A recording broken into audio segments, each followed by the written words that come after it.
Hello, very good morning and welcome to Athavan newspaper highlights. Today is Saturday, 4th of February 2017. This is Edward with the highlights of today's English newspapers. As usual, we have three leading daily newspapers for the highlights: Daily Mirror, Daily News and Ceylon Today.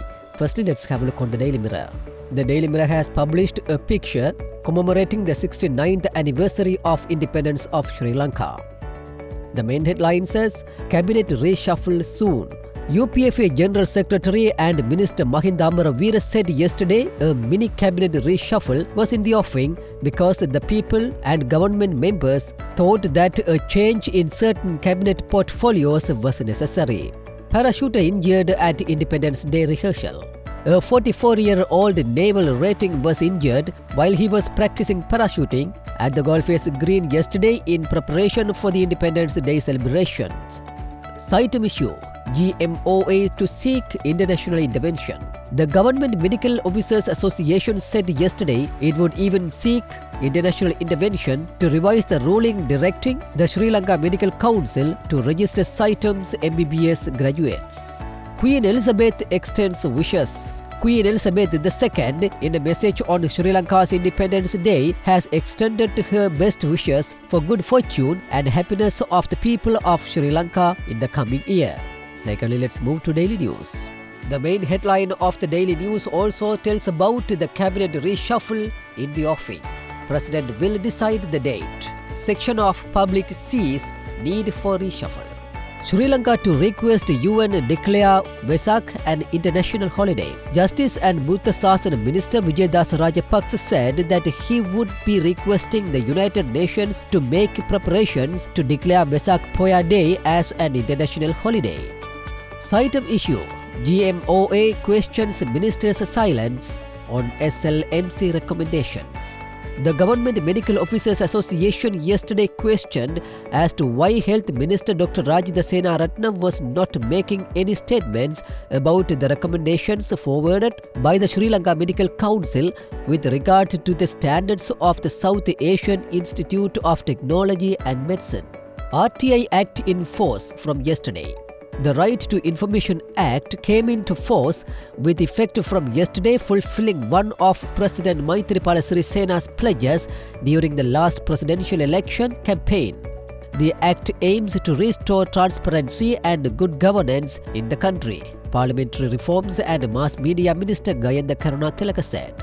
50% drop in Indian poaching incidents. There has been a 50% reduction in incidents of poaching by Indian fishermen in Sri Lankan waters, Fisheries and Aquatic Resources Minister Mahinda Amaraweera said yesterday. We have seen fewer cases of bottom trawling ever since we increased the arrests of Indian fisher boats. This has been especially effective since we decided not to return the boats, he said. Finally, let's move to Ceylon Today. 69th Independence Day, a joyful celebration of freedom. STF to bust Awa. The police department has decided to deploy the special task force to completely root out the Awa group, which has been terrorizing people in the northern province, sources said. Recently, there were many reports from the northern province that the Awa group had been involved in bomb attacks on selected targets and assaulting people with sharp weapons, etc. Police said those in the Awa group have been using knives, swords, poles and other weapons to attack people in the style of action scenes prevalent in South Indian Tamil movies. Government to submit SPL report to UNHRC.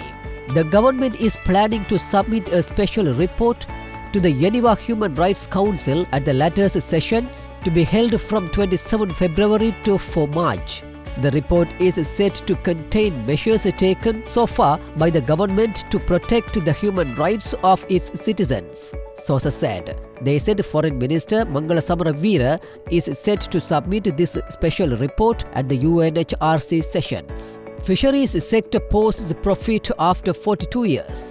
For the first time in its 42-year history, the Ceylon Fisheries Corporation recorded a profit of 1.5 billion rupees in the month of December 2016.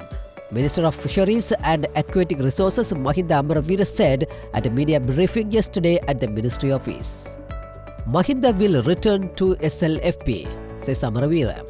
General Secretary of the UPFA, Minister Mahinda Amaraveera said yesterday former President Mahinda Rajapaksa would ultimately support the Sri Lanka Freedom Party even though the latter was now leading the joint opposition. Nuclear threat from North Korea. US warns overwhelming response. The US Defense Secretary James Mattis has said any use of nuclear weapons by North Korea would be met with an effective and overwhelming response. With that, let's come to an end of today's paper highlights. We will come with more news tomorrow morning. Thanks for listening to Athavan Newspaper Highlights.